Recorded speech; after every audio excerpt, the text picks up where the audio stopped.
आज white house के बाहर फायरिंग हुई, हमलावर मारा गया। एक महीने के अंदर यह दूसरा मौका है जब अमेरिकी राष्ट्रपति के इतने करीब कोई इस तरह की घटना घटी हो। इस हमले की ज्यादा जानकारी अभी तक सामने नहीं आई, लेकिन पश्चिम मीडिया की रिपोर्ट्स का दावा है कि इस बार भी डोनाल्ड ट्रंप ही हमलावर के टारगेट पर थे। ट्रंप पर हमले का यह चौथा प्रयास था। अमेरिकी इतिहास में इस तरह के हमलों में अब तक 4 राष्ट्रपति अपनी जान गंवा चुके हैं और अपनी नीतियों की वजह से डोनाल्ड ट्रंप कई लोगों की हिट लिस्ट में हैं। सवाल उठ रहे हैं कि आखिर इन सब के पीछे है कौन? वो कौन है जो ट्रंप को रास्ते से हटाना चाहता है? उससे भी बड़ा सवाल, पिछली बार के हमलों से सबक लेते हुए अमेरिकी खुफिया एजेंसियां इस तरह की घटनाओं को क्यों नहीं रोक पा रही? जवाब इस खास रिपोर्ट में। ट्रंप ईरान के मुद्दे पर अधिकारियों के साथ बैठक कर रहे थे। इस बैठक में उपराष्ट्रपति जेडी वेंस भी शामिल थे। इसके अलावा युद्ध मंत्री पीट हेग्सेथ और तीनों सेनाओं के प्रमुख वहां बैठे थे।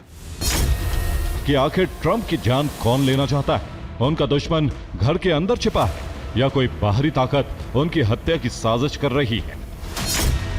क्या इस तरह के हमले सच में किसी मानसिक रूप से बीमार आदमी के दिमाग की सनक है या ये किसी तरह की राजनीतिक नफरत का नतीजा है? क्या दुनिया का सबसे ताकतवर नेता अब भी सुरक्षित नहीं? सबसे पहले इस खतरे का सामना किया अब्राहम लिंकन ने। 1865 में गृह युद्ध खत्म हुआ था।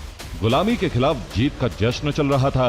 तत्कालीन राष्ट्रपति अब्राहम लिंकन एक थिएटर में नाटक देखने पहुंचे थे और वहीं उनकी गोली मारकर हत्या कर दी गई। इसके बाद दूसरा नाम है जेम्स गारफील्ड का, जिन्हें 1881 में वॉशिंगटन के एक रेलवे स्टेशन पर गोली मारी गई।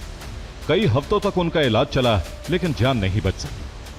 1901 में तत्कालीन राष्ट्रपति विलियम मैककिनले जब जनता से मिल रहे थे तो एक शख्स ने उन्हें सामने से गोली मारकर उनकी हत्या कर दी।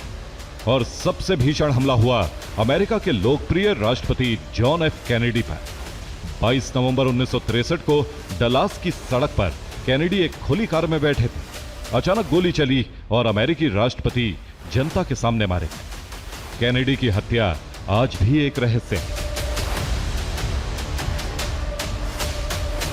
इसके अलावा कुछ रोनाल्ड रीगन और रूजवेल्ट पर भी हमले के प्रयास हुए, लेकिन वो बाल बाल बच गए।